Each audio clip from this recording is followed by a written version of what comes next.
Bonjour à tous, nous voici enfin à la dernière partie de cette formation. Là, dans cette vidéo, je vais vous parler du côté pratique. Comment je fais concrètement pour me mettre en relation, en communication avec les plantes. Comment je fais pour avoir des messages.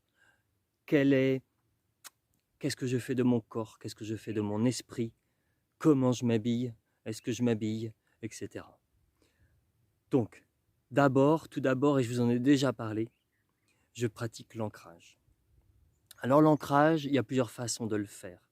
On va dire que on le fait souvent sans vraiment y penser.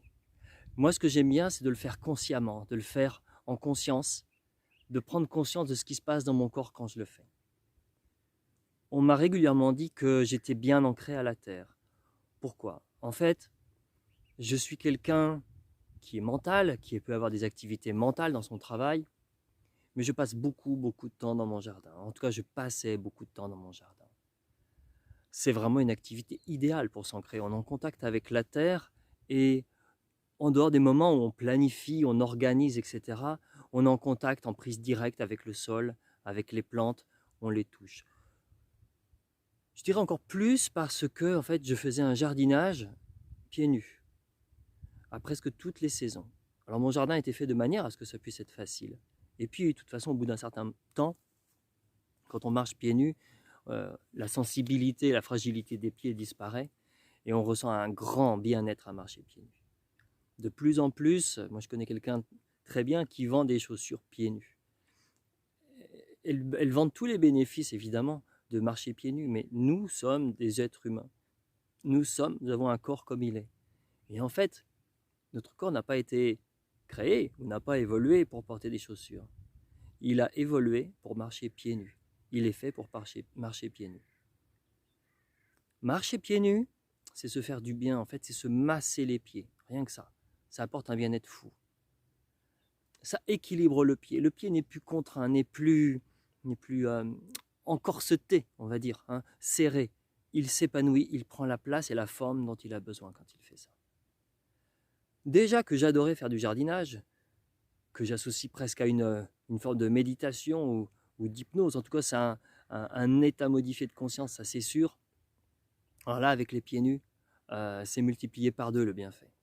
Question détente, on ne peut pas faire beaucoup mieux. Enfin, on peut peut-être faire mieux, mais en tout cas, c'est très bon. Voilà. Donc, un ancrage à la terre. Un ancrage à la terre, c'est se rapprocher de son corps aussi. C'est ressentir son corps, faire travailler son corps. C'est des activités manuelles. Alors, dans la pratique que je fais, c'est consciemment, en conscience, je choisis de me connecter à la terre. De reconnaître mon origine terrestre. Que la terre, c'est ma mère. C'est elle qui me nourrit. Et d'un point de vue symbolique, mais énergétique, mais aussi d'un point de vue purement matériel. Le soleil apporte l'énergie sur la terre, mais c'est la terre qui permet de faire pousser tout ce qui pousse et tout ce qui est vie. Ce serait dans l'espace, ça ne suffirait pas. La terre nous nourrit, physiquement, énergétiquement, symboliquement. Donc, quand je fais un ancrage conscient, tout simplement, je me mets les pieds bien sur la terre, alors je ne le fais pas nécessairement pieds nus. Là, je suis pieds nus. Je ne le fais pas nécessairement pieds nus. On peut le faire avec des chaussures, ça marche. Je préfère le faire pieds nus parce que pour moi, c'est plus complet. Encore une fois, c'est plus complet, comme un bon pain complet. Je mets mes pieds sur la terre et je visualise, je place ma conscience dans mes pieds. Là, rien que de vous le dire, je le ressens.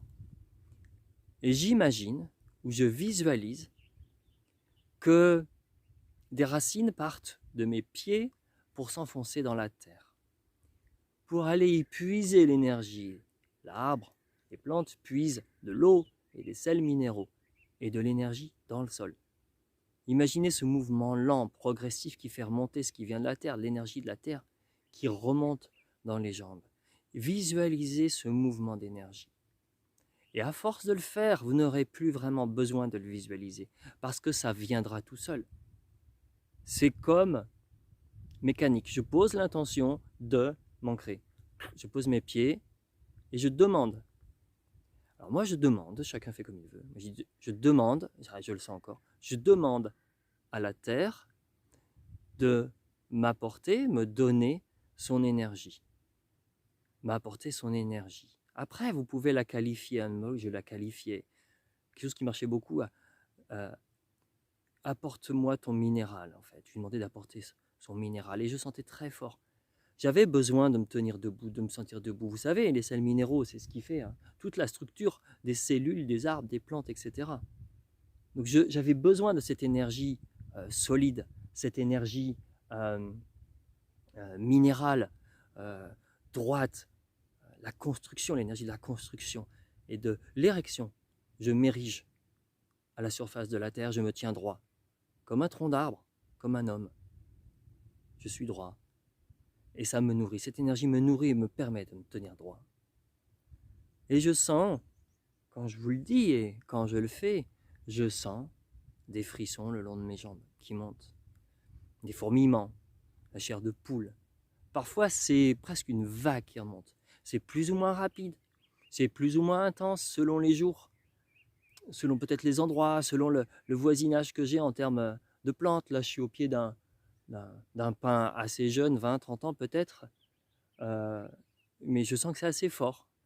Parce qu'effectivement, parfois, je fais mon ancrage et ce n'est pas nécessaire avec l'arbre, avec l'aide de l'arbre, comme je vous l'avais dit. Je demande à l'arbre de m'accompagner dans cet ancrage. Lui, il sait faire, hein. C'est naturel. Il a les racines dans la terre. Ça monte tout seul, c'est mécanique, c'est même pas pensé. Ça se fait, point barre. Donc voilà, ça c'est la première partie de l'ancrage. Donc l'ancrage, on entend bien s'ancrer. Je mets mon encre, je m'ancre dans la terre. Je m'accroche à la terre. Je suis un enfant de la terre. Je m'y accroche. C'est ma source. C'est mon origine. Je viens de là. Je m'y accroche. Et comme un bateau qui met son ancre, qui jette son ancre, il n'est pas ballotté. Il n'est pas balancé à tous les vents dès qu'il y a un souci, dès qu'il y a une contrariété. Voilà. Donc les gens qui ont des tendances anxieuses, qui sont facilement contrariés, qui sont énervés, allez vous ancrer, même si vous ne communiquez pas avec les arbres ou avec les plantes. Ancrez-vous. Tout de suite, ça va faire redescendre. Vous n'êtes plus là, vous allez redescendre petit à petit dans votre corps. Le corps, c'est le plus solide, c'est le plus matériel, c'est le plus physique, c'est le plus dense. On est ça aussi, et c'est bien. Ça fait partie de notre nature. Et cette nature-là, il faut l'écouter. Parce qu'on peut passer son temps, et là, je fais une petite parenthèse qui pour moi est super importante. On peut passer son temps à regarder, à lire des bouquins sur les trucs spirituels. On peut passer son temps à mentaliser, à analyser, à décortiquer, à méditer, à rêver, etc. On a une nature physique, profondément physique, et il faut l'écouter, il faut l'entendre, et il faut en prendre soin. Nous ne sommes pas que ça, nous ne sommes pas que la tête, nous ne sommes pas que l'esprit, etc. Ah ouais, c'est sûr, on peut...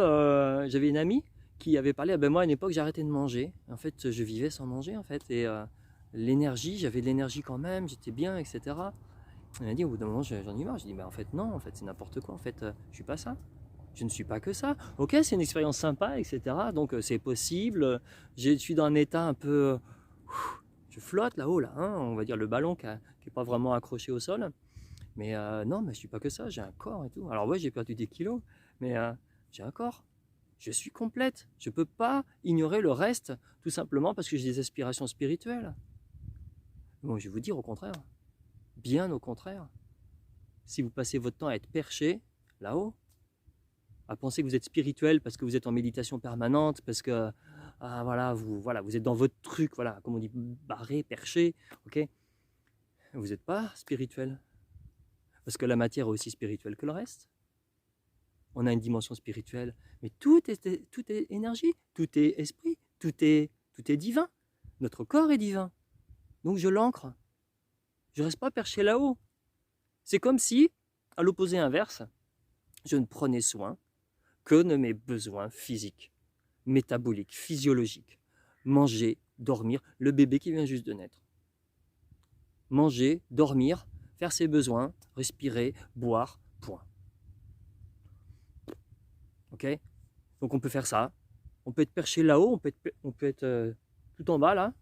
Encore une fois, il n'y a pas de notion de supériorité. Mais là, si je vous dis juste que ce serait incomplet, ce ne serait pas juste, ce serait déséquilibré. Soit on est tout là-haut, soit on est tout en bas. Non, en fait, on est complet, donc on prend soin de tout. Et donc, je continue, moi, mon ancrage, je ne m'arrête pas là. Quand je sens l'énergie qui monte, je le fais monter jusqu'au chakra racine, donc au niveau de l'entrejambe, au périnée.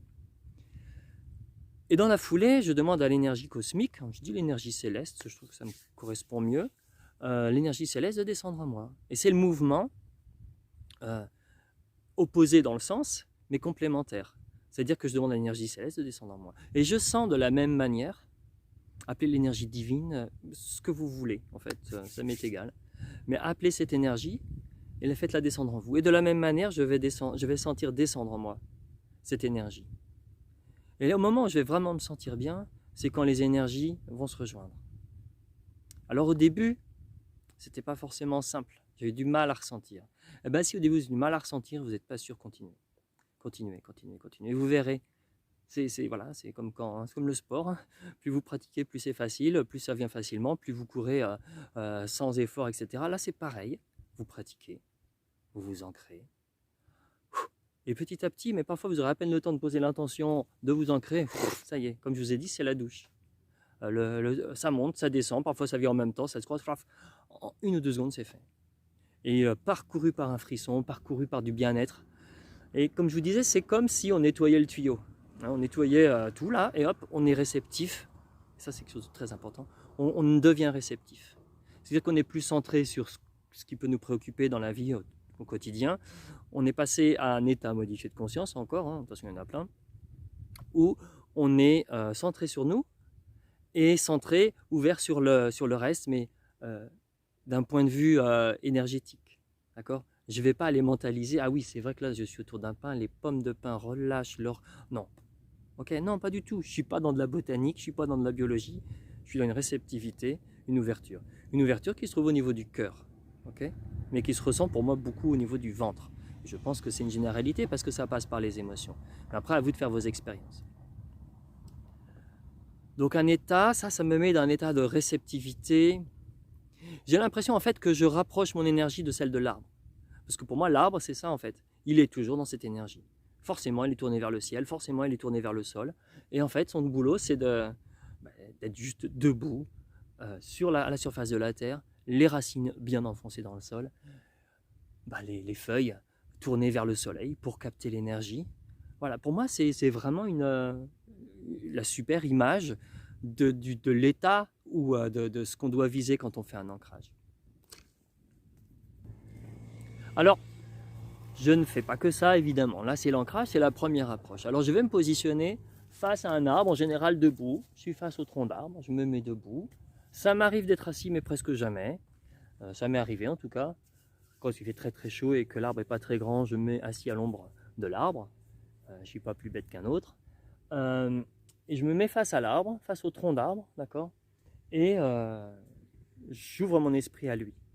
Et là, alors toucher, pas toucher, faites comme vous voulez. Moi, ça m'est égal. Globalement, je ne touche pas l'arbre. Parfois, j'en ressens le besoin ou j'en ressens l'invitation. C'est-à-dire que je vais sentir que l'arbre m'invite à aller le toucher parce qu'il a quelque chose à me faire passer, parce que ça va me faire du bien. Et parfois, c'est consolatoire, vraiment. J'ai pas bien, ok, et ben en fait, il va me donner de l'énergie, il va me faire du bien. Et souvent, c'est juste au moment où je l'étreins. Parfois, c'est juste poser les mains dessus. Parfois, c'est l'étreindre. Ça dépend de comment je sens les choses à ce moment-là. Mais ça fait du bien, quoi. C'est un gros câlin. En fait, c'est un gros câlin. Voilà, il ne va pas mettre ses branches autour de vous et puis vous caresser avec ses feuilles. Mais un câlin, on ressent dedans que c'est comme un câlin. Ça fait du bien, ça soulage. Et il y a encore cette ambiance, cette énergie de bienveillance, quoi. C'est bon. Et j'allais dire, c'est quelque chose qui est rare de l'avoir chez les humains parce qu'il y a toujours une arrière-pensée, où il y a toujours... C'est complexe quand même la relation avec les humains.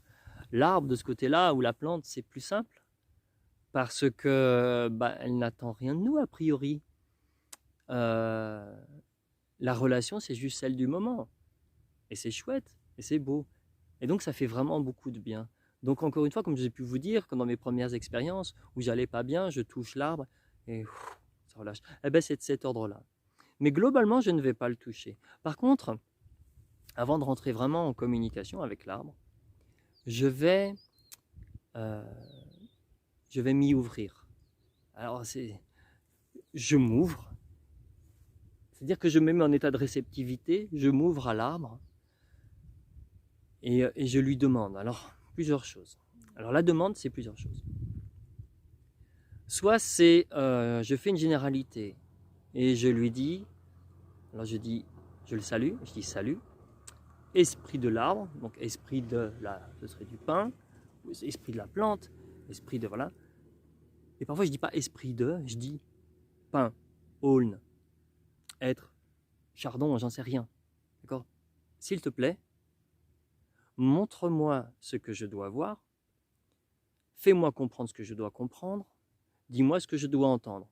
C'est ma petite formule qui me plaît bien, je ne la dis pas systématiquement, mais pour moi ça aussi c'est poser l'intention de je suis réceptif à entendre, à voir, à ressentir ce que tu as à me faire entendre, ce que tu as à me faire comprendre, à ce moment T. Encore une fois, c'est toujours à ce moment T. Instant T on dit, hein, c'est ça. Ouais. Donc voilà, donc ça c'est la première option comme je vous ai dit, c'est une question ouverte. Je suis réceptif à tout ce qui peut être utile ou nécessaire pour moi d'entendre maintenant. Deuxième option, j'ai une question. Là, dans ce cas-là, ben, je pose ma question. Peux-tu me dire, alors là, ce matin, j'ai posé une question, parce que je suis en train de finaliser la formation, et je me dis, bon, j'ai un peu tout est en tête, là, les dernières petites vidéos, introduction, conclusion et tout, et je demande à l'arbre, je ne sais même pas le nom de l'arbre en fait, je lui demande, y a-t-il quelque chose que je n'ai pas mis dans cette vidéo, dans cette formation, qui serait important que je mette? En gros, il me dit non, fais-toi confiance, c'est bon. En fait, tout ce que tu mets déjà, c'est bien. Tu fais les choses comme il faut. Très bien, fais avec ce que tu as là maintenant.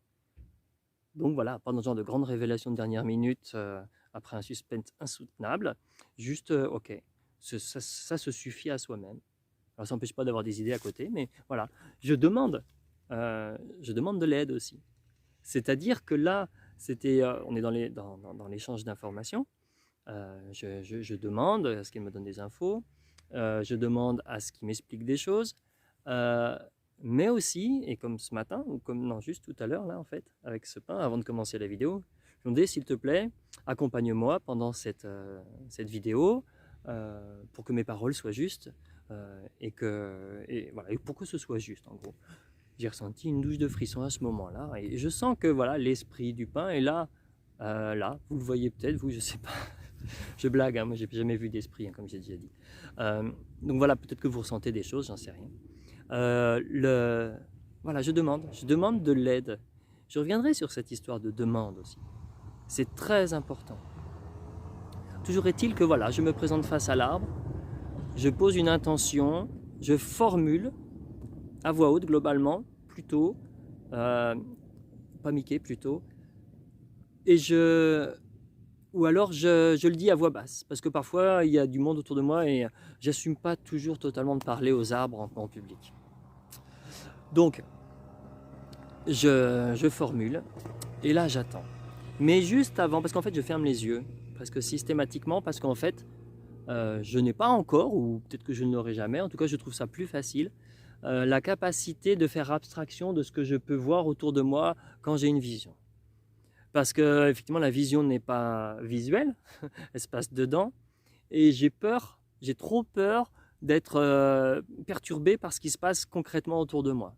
Un oiseau qui passe, etc. Par contre, parfois il m'arrive, je sens comme il y a une pause où je suis arrivé à la fin d'une portion du message que je reçois, il y a comme une pause, et là je réouvre les yeux. Et après, il y a quelque chose d'autre qui va se présenter, et régulièrement, comme j'ai pu illustrer par un exemple, il y a quelque chose qui va passer dans mon champ de vision et qui va être juste devant mes yeux, une forme dans l'écorce, un papillon qui se pose, ou une caractéristique particulière de l'arbre va aiguiller ou inspirer ma vision. Et bien, au début, c'est pareil. C'est-à-dire qu'avant de me mettre à communiquer avec l'arbre et fermer les yeux, je le regarde, j'observe, je regarde un petit peu autour de moi, vite fait. Et très régulièrement, c'est pas systématique. La vision va partir d'un élément que j'ai observé ou entendu. Juste oublier quelque chose. pour se mettre un peu dans l'esprit de réceptivité aussi, pour couper le flot du mental aussi, parce que parfois on est plus contrarié que d'autres jours, et les pensées elles turbinent un petit peu. Donc c'est bien de se mettre dans un état proche de la méditation, moi je t'appellerais ça plus de la contemplation, où je vais observer ce qui se passe autour de moi, écouter ce qui se passe autour de moi, écouter mon corps, écouter ma respiration, ressentir le vent sur ma peau, le soleil sur ma peau, ou la pluie parfois, ça arrive, j'ai vu, mais bon ça arrive. Je vais essayer de ressentir les choses autour de moi avec mes sens, pour faire descendre ma conscience du mental vers mon corps, vers mes sensations. Et donc, paf, je coupe le mental. Donc c'est une méthode dans la méditation, évidemment, dans le yoga, où effectivement, on va se concentrer sur la respiration ou sur les sensations qu'on a autour de soi. Et ça, effectivement, on fait tomber le mental, hein, on ne pense plus au comptable qui doit passer tout à l'heure, on ne pense plus au gamin qu'il faut aller chercher à l'école à telle heure et puis oublier de passer chez le docteur, etc. Hop, ça coule, ça coupe juste le moment où il faut. Donc, face à cet arbre-là, je vais m'appuyer régulièrement, mais pas consciemment, sur des détails que je vais observer juste avant la communication, l'échange. Et c'est assez impressionnant, c'est vraiment impressionnant. Un jour, j'étais face à un frêne qui servait de clôture pour les barbelés en même temps. Il y avait eu des barbelés qui avaient été posés dessus. Les barbelés avaient disparu depuis un bon moment, mais il y avait juste la trace de l'endroit où il y avait eu le barbelé, parce que l'écorce, au bout d'un moment, elle avale le barbelé, et il y avait juste un trait en face de moi avec un bourrelet qui faisait comme deux lèvres en fait. Et à un moment, c'était pas un jour où j'étais super bien, et je sais plus la teneur du message, mais en tout cas, je faisais un peu le gars qui voulait pas comprendre le message que j'ai reçu, et juste un moment, j'ouvre les yeux, et je vois les lèvres, hein, excusez-moi, et la bouche de l'arbre, et au coin, il y avait une petite mousse dans genre, ça faisait vraiment cette forme-là. Ouais, d'accord, ouais. Mais avec bienveillance, il ne se foutait pas de moi. Avec bienveillance, il dit, ouais, ok. Donc là, j'ai dit, ok, bon, ok, maintenant j'y retourne, et puis je vais voir ce qu'il y a à voir. Et c'était le même arbre aussi. J'avais une vision la veille, où je voyais deux fils de fer entremêlés. C'était quelque chose en rapport avec des relations avec des personnes, etc., qui me posaient vraiment problème, et j'avais vraiment besoin de réponses. Il m'avait montré une super vision sur comment gérer ça. Donc c'était symbolique, purement symbolique, hein. Comment gérer cette situation-là. Et donc ça appuyait d'autres choses aussi que j'étais venu visiter récemment, etc., que j'avais plus ou moins conscientisé, que Perrine, ma femme, m'avait présenté, etc. Et j'arrive devant cet arbre-là, et sur le côté, je ne l'avais pas vu, j'ai vu exactement ce que j'avais vu en vision la veille, c'est-à-dire deux fils barbelés entortillés avec des pics de barbelés. Et pour moi, c'était un clin d'œil dans le genre, ok, il faut passer à l'action, il faut faire les choses, un rappel. Et je trouve ça génial. Je ne l'ai pas vu au début et je l'ai vu après. Donc voilà, un truc par rapport aux les arbres. Un arbre au tronc creux. Okay, alors ça, c'est venu très régulièrement, depuis des mois. Bon là, je ne le vois plus, mais c'est pas grave. En fait, l'arbre, c'était un chêne. L'arbre, au bout d'un certain temps, son intérieur pourri disparaît, se dégrade. D'accord ? Et ce n'est pas un signe de mauvaise santé pour l'arbre. Parce que quand il vieillit, en fait, ça lui permet d'être moins lourd et moins sensible aux grands vents et aux tempêtes, et ça le rend plus souple. Et je trouve que c'est une image très intéressante, parce que ça correspond un peu au processus auquel j'étais invité, mais que je pense beaucoup sont invités à faire, à entreprendre. C'est de se débarrasser de ce qui est mort, inutile, ancien, qui est du passé et qui est lourd, qui est inutile et qui met en danger la souplesse et la vie de l'arbre. Il y a des arbres qui ont plusieurs centaines d'années et qui sont parfaitement creux. Ils continuent à vivre justement et à tenir debout parce qu'ils sont creux. Se débarrasser de tout ce qui est inutile. Donc ça, c'était une image super intéressante. Et avec ce mouvement, hop, allez, envoie tout ça, fais descendre tout ça. Vraiment un mouvement de chasse d'eau presque. Okay. Donc là aussi, une autre fois, c'était un saule. J'étais au pied d'un saule, les saules ont les pieds dans l'eau, il y avait un petit fossé qui passait sur le côté. Et juste à cet endroit-là, il y avait une énorme embâcle, hein, un tas de branches, etc., qui empêchaient l'eau d'avancer. Vous voyez, c'est une espèce d'eau trouble, pas très propre, parce que justement elle retenait toutes les saletés qu'il y avait à la surface. Et l'arbre, encore une fois, vous allez me dire, j'avais du mal à lâcher le morceau. Il me demandait de lâcher en fait. Il me demandait de lâcher. Et je sentais fort dans le ventre que les choses étaient retenues. Il me disait, lâche, il faut que tu casses cette embâcle là. Il faut que tu la lâches.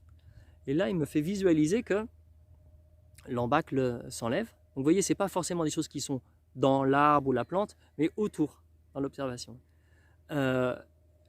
Il montre l'embâcle qui s'ouvre, et là, il y a une espèce de grand courant qui, voilà, la pression, tout se lâche d'un coup. Donc c'est tumultueux, ça bouge beaucoup, c'est perturbé, perturbant, il y a quelque chose d'un peu violent dans tout ça. Puis il me montre qu'avec le temps, l'eau se calme, et petit à petit, ça devient un ruisseau calme et clair. Donc il me disait, voilà, en fait, il faut que tu lâches. Ça va pas forcément être facile, ça va te remuer, ça va te brasser, mais au bout du compte, le processus, c'est qu'en fait, il faut que tu lâches, et puis finalement, tu verras beaucoup plus clair après. Les choses seront beaucoup plus fluides, et ça s'est révélé parfaitement vrai. L'image est simpliste, mais il n'y a pas besoin d'image compliquée. C'est génial comme ça, parce qu'en fait, c'est juste le message dont j'avais besoin à ce moment-là. Et j'anticipe un petit peu. Non, je vous le dirai tout à l'heure. Donc, comme je disais, je demande à l'arbre et il me présente une vision. Alors, comme je vous ai dit, il y a des visions qui sont, voilà, c'est principalement des images, c'est des phrases, etc. Je vous ai expliqué ça dans une vidéo précédente. La vision se déroule. Okay. Pour moi, le signe que je suis vraiment dans une vision, c'est qu'il y a de l'émotion avec. Ça me touche, d'accord ? Ce n'est pas juste un processus mental. Parce que parfois, j'ai des pensées qui viennent se greffer dessus, etc. Et tant que je n'ai pas vraiment l'émotion, parfois, en fait, elles servent de pont aussi, les pensées. Donc, il ne faut pas non plus dire « Ah non, je ne veux pas penser du tout ». Parfois, c'est un pont. Ça permet de commencer un peu à décortiquer le message, comprendre le message sur le moment, et puis il y a une pensée qui va suivre, et après, ça va repasser à la vision. Donc, ce n'est pas forcément quelque chose de linéaire, dans le genre « je suis dans un rêve, ça continue, hop, et ça finira quand je serai réveillé ou je serai passé à un autre rêve ». Non. En fait, on est humain là aussi, et quelque part, moi, je n'ai pas cette capacité, en tout cas pour l'instant, ou pas tout le temps, où le mental disparaît totalement. D'où l'importance d'être honnête avec soi et avec ce qu'on reçoit. Essayez d'être critique et analyser ce que vous recevez. Parce que effectivement, quand le mental s'y met, parfois il trouble un peu le message ou il le pervertit un petit peu. Donc comme je vous ai dit, moi j'ai ma femme qui m'aide là-dessus. Le but c'est d'être autonome par rapport à ça. Bon, toujours est-il que, voilà, face à l'arbre, face à la plante, je pose mes questions, je m'ouvre à avoir des messages, et il m'arrive, comme je vous ai dit, que je ne comprenne pas, que c'est obscur. Et donc, je demande de reformuler. Et systématiquement, j'ai une reformulation, une autre image, une autre série d'images, de représentations qui vont me permettre d'affiner et d'aller beaucoup plus loin dans la vision. Donc ça, c'est chouette. Et là, c'est demander, encore une fois. En fait, ils sont là pour faire ce qu'ils ont à faire, mais ils sont là pour nous aussi, ils sont disponibles pour nous. En fait, il faut comprendre que nous, on se met en disponibilité pour eux aussi. Parce que vraiment, eux, ils reçoivent en retour, je vous en ai déjà parlé, je ne sais pas exactement où ça mène, mais je suis convaincu que c'est donnant-donnant, encore une fois. Et même si ce n'était pas donnant-donnant, c'est bon de recevoir, non ? Donc cette générosité naturelle, il faut l'accueillir, l'accepter et pas culpabiliser. Donc, alors il y a peut-être un point quand même qui va poser question. Comment je m'habille ? En fait, je m'habille comme je suis tous les jours. Je sais qu'il y en a qui sont dans des mouvances spirituelles, chamaniques, druidiques, etc., pour qui le rituel va être important, ou le vêtement, ou ce qu'ils vont porter comme bijoux, comme pendentifs, comme pierres, etc. Moi, ça n'a pas d'importance. Ouais, ça, c'est une pierre, en fait, je ne sais même pas ce que c'est. Ça aussi, c'est des pierres, je ne sais même pas ce que c'est, en fait. J'ai juste trouvé joli, je le porte. Peut-être que d'un point de vue énergétique, ou je ne sais pas, c'est pas la chose la plus pertinente pour certaines personnes. J'en sais rien. Et en fait, ça m'est égal parce que moi, j'ai du plaisir à le porter, ça me fait du bien. Enfin, je suis content de l'avoir tout simplement parce que c'est joli. Ouais, je peux porter des vêtements de marque ou avec un truc Nike, ça m'est complètement égal en fait. Et je crois que là, de l'autre côté, ils s'en foutent complètement. Hein, ça leur est... En fait, c'est vous là, c'est le cœur qui parle. Donc, les oripeaux, les attributs divers et variés, aucune importance. La relation, c'est une relation respectueuse, bienveillante, dans les deux sens. C'est tout, ça suffit. Vous pouvez vous mettre un chapeau à plumes sur la tête si vous voulez, une robe d'Indien si vous voulez. Très bien. Si pour vous ça a du sens, si pour vous c'est pertinent, faites-le. Mais ne le faites pas parce que vous pensez que c'est comme ça qu'il faut le faire. Écoutez d'abord votre cœur, comment vous le sentez. En tout cas, moi je peux vous dire que de mon expérience, j'ai pas besoin de m'affubler de quoi que ce soit pour entrer dans une belle et profonde relation avec les plantes. Donc, je pense que c'est là j'ai des frissons à le dire. C'est un enseignement important.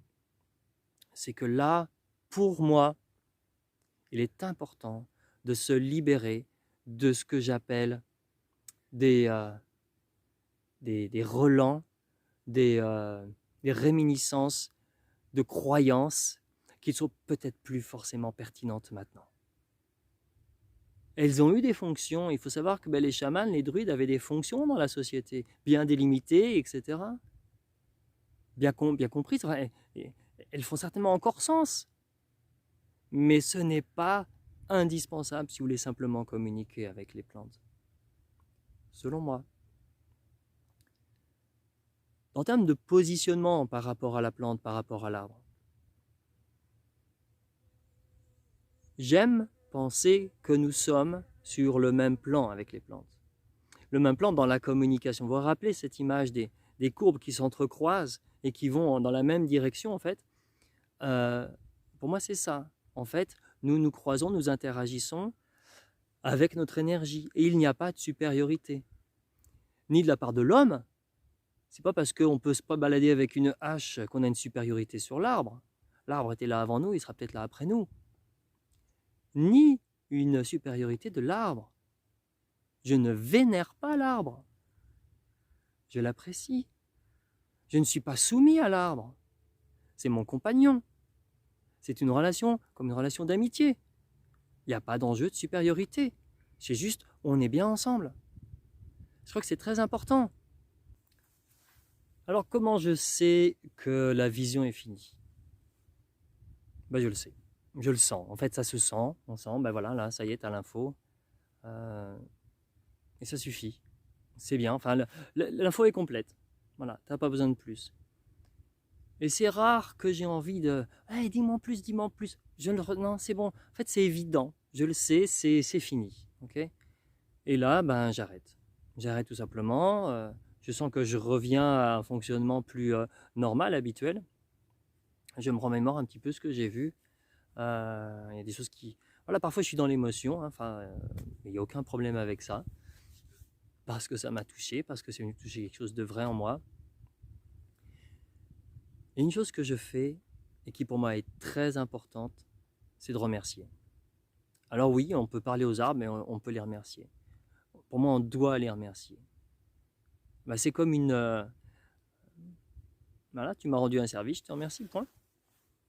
Une fois, justement, cette fois, là où j'étais avec le saule, justement, c'est ce que je voulais vous dire tout à l'heure, qui me montrait le ruisseau qui était bloqué, etc. En fait, j'ai été vexé, en fait, à la fin... parce qu'il me disait de lâcher, alors que dans ma tête, je voulais pas lâcher le truc, quoi, c'était évident. J'étais têtu. Et en fait, j'ai arrêté. Enfin, la communication s'est arrêtée, mais je crois que là, c'est moi qui ai arrêté. Et puis, je suis reparti. Et là, tout de suite, quelques pas après, j'ai compris que en fait, c'était pas juste, en fait. En fait, j'étais vexé, ouais, mais l'arbre, il a juste fait ce qu'il avait à faire et il répondait à ma demande, en quelque sorte. Donc, je ne remerciais pas. Alors, je suis retourné, je suis allé le remercier. Et là, j'ai senti de la joie partout en moi, en fait. Donc, c'est juste. C'est juste, on est dans l'échange. Donc, on respecte jusqu'au bout. Sans soumission, sans supériorité, on respecte. On est des amis. Alors, qu'est-ce que j'en fais de tout ça? En fait, allez, à 95%, dans 95% des cas, je le marque, je le consigne, je marque mes visions dans des carnets. Et c'est un petit peu un carnet de route de de mon évolution, des échanges, etc. Je vous invite à le faire parce qu'en fait, il y a des communications, des échanges qui se suivent, qui résonnent, c'est-à-dire il y a des précisions qui vont être apportées par rapport à un truc précédent qu'on n'a pas compris. Enfin, moi, en tout cas, c'est comme ça que ça marche. Ou j'ai pas trop compris le truc, j'ai une image, voilà, ça m'a touché, mais je suis pas sûr qu'est-ce qu'il voulait dire par là, je comprends pas. Plus tard, et ça peut être des mois après, je vais avoir des précisions par rapport à ça et ça va aller plus loin. Il faut imaginer que tout a un sens, tout a sa pertinence et que il y a un ordre et que, ok, il faut l'accepter comme c'est. Et c'est déjà tellement bon tout ce qu'on reçoit que c'est ok. Et encore une fois, c'est vraiment, on va un peu dans cette logique de recherche, d'aventure, où on ne sait jamais ce qui nous attend au coin de l'arbre. On ne sait jamais vraiment vers où ça va, mais c'est bon parce que y a quelque chose de libre, de nouveau, de découverte, qui est vraiment très très bon. Donc encore une fois, pratiquez, pratiquez, pratiquez. Pour moi, déjà, ça vous aidera à prendre confiance en vos propres capacités, ça va les affiner et ça vous permettra de trouver votre propre façon de rentrer en relation avec le monde végétal, d'avoir votre propre expérience. Rien ne vous empêche de lire à côté à ce sujet-là, ou je ne sais pas pourquoi pas suivre une formation vidéo sur ce sujet-là, mais avant tout, expérimentez. Et ne vous contentez pas de ce que vous lisez. En tout cas, pour moi, c'est important. Sur cette histoire de relation, qu'est-ce que les plantes ont à gagner des échanges qu'on a, oui, j'avais lu des trucs là-dessus, mais ça ne me suffisait pas, parce que j'ai lu plein de trucs, ça ne me suffisait pas, il fallait que j'ai l'information moi-même. Alors, faites, pratiquez avec bienveillance, sans culpabilité, sans supériorité, et vous allez voir, comme moi, vous allez vraiment prendre votre pied à faire des choses comme ça. Donc voilà pour cette vidéo, pour aujourd'hui. Je pourrais rentrer encore plus dans les détails, bien évidemment. Mais je pense que là, vous avez l'essentiel des informations qui vous permet d'être autonome et de vous lancer dans l'aventure. Alors j'espère vraiment que ces modules vous ont servi, vous ont plu. Et je serai toujours très heureux d'avoir de vos retours d'une manière ou d'une autre. Je vous souhaite à tous une magnifique journée et à très bientôt.